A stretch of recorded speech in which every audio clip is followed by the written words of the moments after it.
Hello.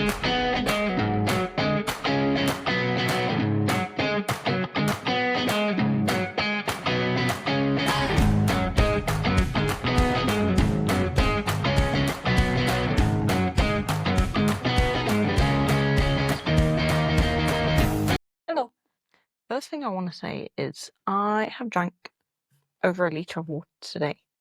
And I know I'm supposed to be doing that every single day, but I don't do that every single day. So you all should be proud of me. Anyways, I'm going to choke. Welcome everyone to today's episode of Mini Rants, where we dive into the realities of chronic illnesses, and sometimes we just rant about anything that comes to mind because the state of the world is astonishing for all the wrong reasons. I'm your host, Mini Munday, and today we are discussing a topic that hits quite close to home for me, and I'm sure a lot of you have seen the title.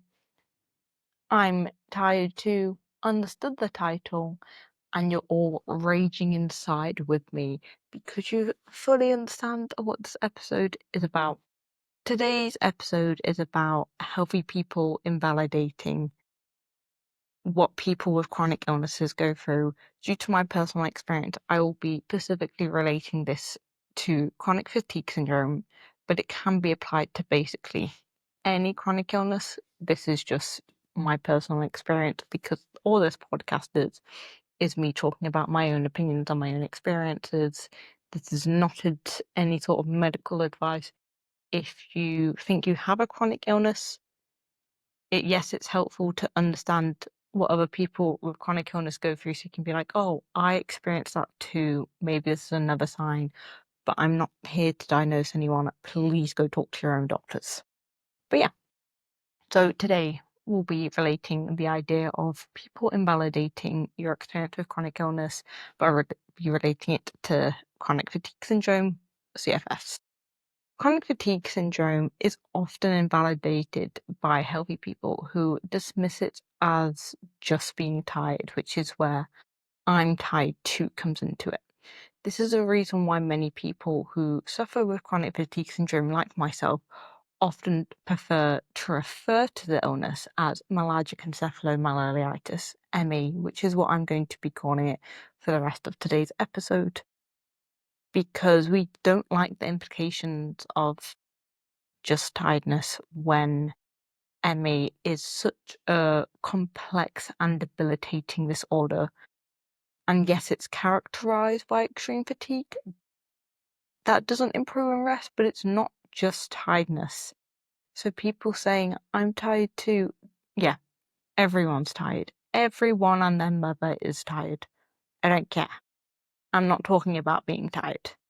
I feel tired. You feel tired. Everyone around us feel tired. We aren't special. You aren't special, basically. Not you. You listening right now, you're very special. But people who say, oh, I'm tired too, just go to sleep earlier, they're not special. They can go away. People with ME experience a huge range of symptoms. I myself deal with extreme fatigue, which doesn't go away with rest, muscle pain, memory problems, sleep disturbances, sore throats, headaches, lymph nodes in my neck, my armpit, and my jawline. I often get them in my jawline, and I'm literally able to move them around, and it sort of freaks me out. Dizziness, joint pains, and PEM. PEM, for those of you who don't know, stands for post-exertional malaise. I never know how to pronounce words properly. This has been an issue since childhood. But this is the worsening of symptoms after any sort of physical or mental exertion, basically. ME is a condition that affects every single aspect of a person's life. I, like many others with ME, am currently unable to work or carry on with education. In fact, I did just have a blog post that went out a couple of days ago, specifically where I was talking about education and how, due to my health, I was not able to sit my A-level exams, and that was a very hard time for me. because I worked hard on my A levels for 2 years, so not being able to sit my exams was a massive slap in the face. And from then, I don't have qualifications. I'm too ill to do the work that most people get when they don't have qualifications. I can't be on my feet all day. I can barely use my brain all day. So there's not much for me to do, but I'm trying. That's all spoken about in my blog post. You should go read that. It's on Substacks. It is linked to my bio on my Instagram at Mini Munday if you want to read that. But yeah, currently not in work, not in a form of education. Like most people with ME, I often have to cancel plans due to being in such severe pain that I'm unable to move. I have days where I'm struggle from getting from my bed to the toilet and I have to have my mum to help me. I find that embarrassing. It shouldn't be embarrassing if you need help, but I find it embarrassing, as do many others. But we should not be embarrassed for needing help. It's a part of our life and it shouldn't be embarrassing.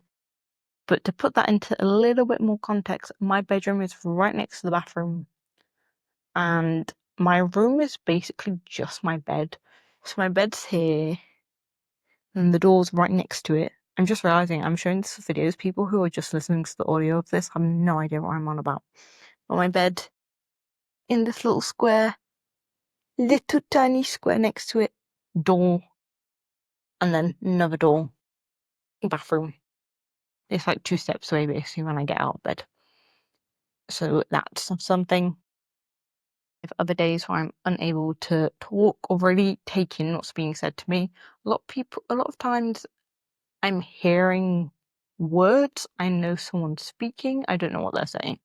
So if you've ever been with me in person and you think I'm being really rude, I promise I'm not being rude intentionally. I honestly just cannot comprehend the words you're stating. One of the most frustrating aspects of life as someone who suffers with ME is the misconception that it is simply just being too tired. And as we've said previously, healthy individuals often say, I'm tired too, without understanding the actual impact of chronic fatigue syndrome. Because again, everyone is tired. What I'm going through is not tiredness. I feel tired. I'm not going through being tired. That is not what I'm suffering from. This is different. And the invalidation is hurtful, and it makes me feel isolated, and I know it makes other people feel isolated. On a recent reel that I posted on Instagram, my auntie commented about how there's not many things where you have to literally prove to your doctors that you're ill, but this is one of them. And I replied saying, yeah, and it's a big shame, but also it's not just that, like, we have to prove to everyone for some reason. Once we've convinced one doctor that we are ill, they send us on to another one, and we have to prove to that person that we're ill. When I first got diagnosed with CFSME, I was sent to an ME specialist who just ripped into me and my mother the whole time. I was a child. I was 12. Just ripped into me and my mother the whole time. She was saying stuff like, oh, so you have days where you don't feel safe to be in school because you're struggling to move around. On those days, you should get dressed and go on a walk around your estate. Just comprehend what you're saying, because if I'm saying I'm not safe enough to be in a building where there's staff members who can sort me out if I've collapsed, if I'm not safe there, I am not safe in the middle of a street in Nottingham by myself. Please consider your words, even if you're not a doctor. Just consider what you're saying and how it's impacting a person who has to go through pain on a daily basis. It is important to recognize and validate the experiences of people with chronic illnesses go through. For instance, many people with ME describe waking up as feeling as they've never slept at all, no matter how long they actually manage to sleep or how long they manage to rest before falling asleep. It is a fact, it is said, that for a healthy person to understand just the tiredness that someone with ME feels they should not sleep for 3 days straight. And that's to experience the tiredness that they get on a daily basis. For you to understand that, you wouldn't even be able to understand that straight away, because I will feel like I haven't slept for 3 days tomorrow morning. If you don't sleep tonight, tomorrow morning you're going to feel like you haven't slept for one night, and it will take you 3 days to feel how I'm feeling now. And I feel that way every single day, and that's just tiredness. That doesn't even take in the pain that we go through on a daily basis. Do you want to know what pain I'm in now? My back hurts. I should not be sat in this chair. It is not a comfortable chair. But my back hurts right now. My chest hurts. My chest has been hurting for weeks on end. And it's very uncomfortable because there is not a way I can sit, stand, or lie down and not be in pain. It is infuriating. But we have to deal with it. So yeah, would you help the people out there? Get your sleep. Don't try to not sleep for 3 days to see how I feel, because I assume you all have more productive lives and you actually have to work and stuff. I was gonna go say don't sleep for 3 days and feel how I feel, but no, I assume you all work. So please just take care of yourself. Everyone take care of yourself. You're all your first priorities. Blah. For a healthy person to feel how we feel, they shouldn't sleep for 3 days. So imagine having Emmy and not getting a refreshing sleep. This unrefreshing sleep can lead to a constant state of exhaustion that affect their ability to function throughout the day. Simple tasks such as taking a shower or preparing a meal can become big, massive, monumental tasks. And I'm sure most healthy people get up and take a shower without thinking about it. No, no, no. We do not get that luxury. We actually have to think, oh, what do I have to do today? Do I have the capacity to shower? I don't, which is why you see me, if you are watching the video, which is why you see me with my hood up, because my hair is very greasy right now, because I had other stuff to do today, so I couldn't shower. I don't have the luxury of being able to shower and leaving the house to pick up strawberries in the same day. Sometimes I do, but today was not that day. Additionally, the cognitive difficulties, which are often referred to as brain fog, can make it hard to concentrate, remember things, or even find the right word to say during a conversation. You know the phrase, did I stutter? Yes, I stutter all the time. I fumble my words all the time. Yeah, I never have the right words to say. So this is an example. Last week's episode was an example. All future episodes will be an example. It is just all an example of the fact that I suffer with brain fog. No one can disagree with me there because it is true. If someone says, oh, did you stutter? Yes, I absolutely stuttered. But I tell the truth. That's all that can be said about me. But yeah, I had those issues. Those it can be incredibly frustrating. This can impact people's ability to work, study, or just something as simple as engaging in social activities. Have you ever had a 30-minute conversation with a friend where you can barely comprehend what they're saying and you're trying to reply to them in a timely manner so that they don't think you're rude, but you need to take your time so that you can repeat in your head what they've just said so you can understand it, and then you need to come up with the words to reply to that, but it needs to be in a matter of 2 seconds. Otherwise your friend just thinks you're rude and you're just staring blankly at them while they talk about their whatever to you, and you're just like, it's an issue, and that's not even a physical issue, and it's just annoying that we have to go through all this for people to be like, yeah, I'm tired. Okay, go to sleep then. I can't. These symptoms also fluctuate on a daily basis, both the cognitive symptoms and the physical symptoms, such as like joint pain, muscle pain, headaches, sore throat. They all fluctuate on a day-to-day basis. Something that I couldn't do today, maybe I can do it tomorrow. It's very difficult to plan out our future, which is a shame because that's what we're always told to do, to plan. But that's never something that we're going to be able to do in a sense. Never ever. But because If I do plan something, I then have to plan the days before where I'm able to rest and the days after where I'm able to recover. So for one day of an activity, I probably have to block out about a week and a half.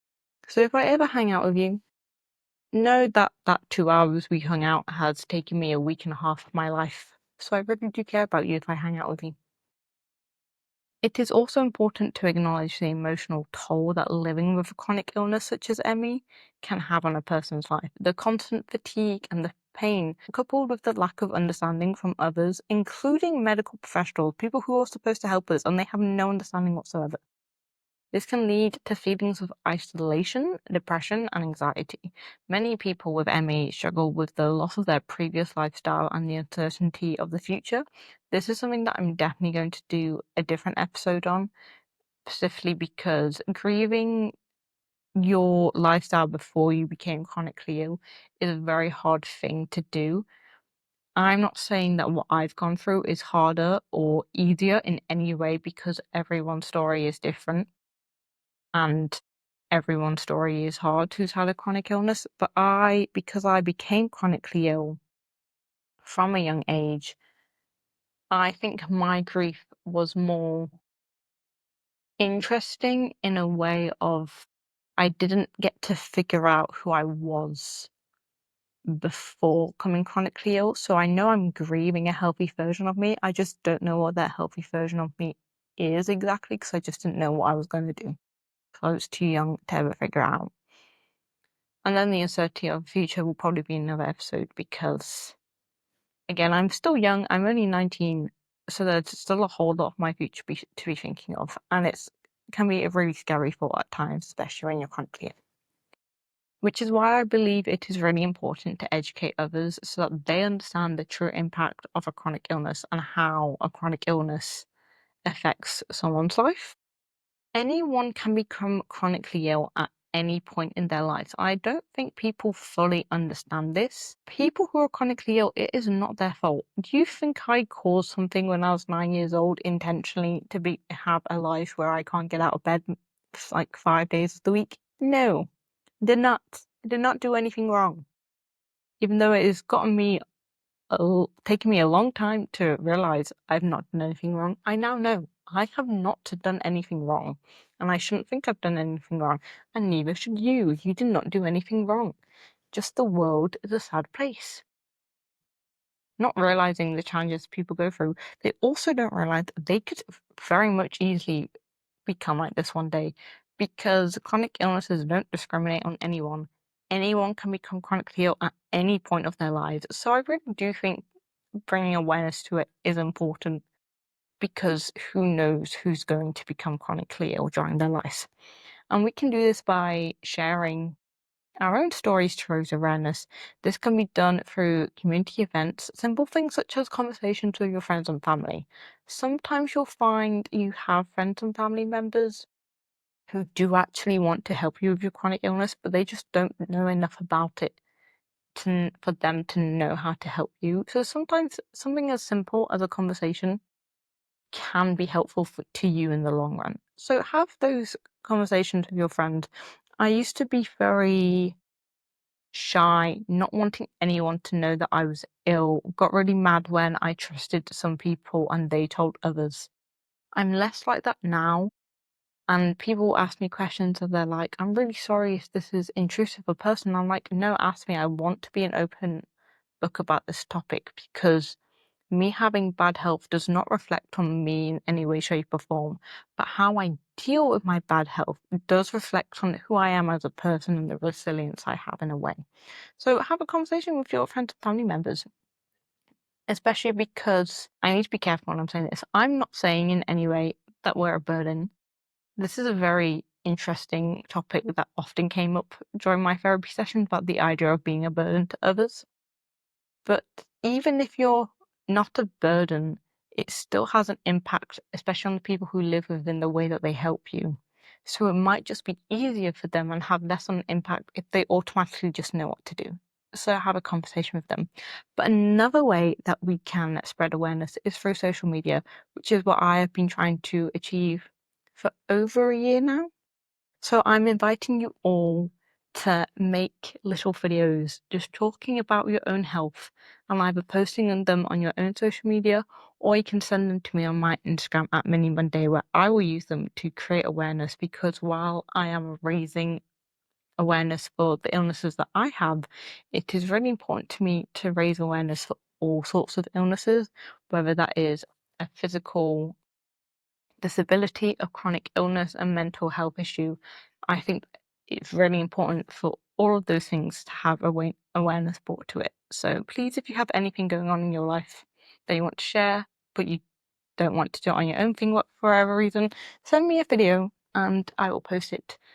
And yeah, raising awareness is just incredibly important, and that's all I can really say about that. But yeah, thank you for listening to today's very important episode of Mini Rants. If you enjoyed this episode, please subscribe and leave a comment about what you want to hear next. If you want to be included in any future episodes, please contact me on Instagram at Mini Munday.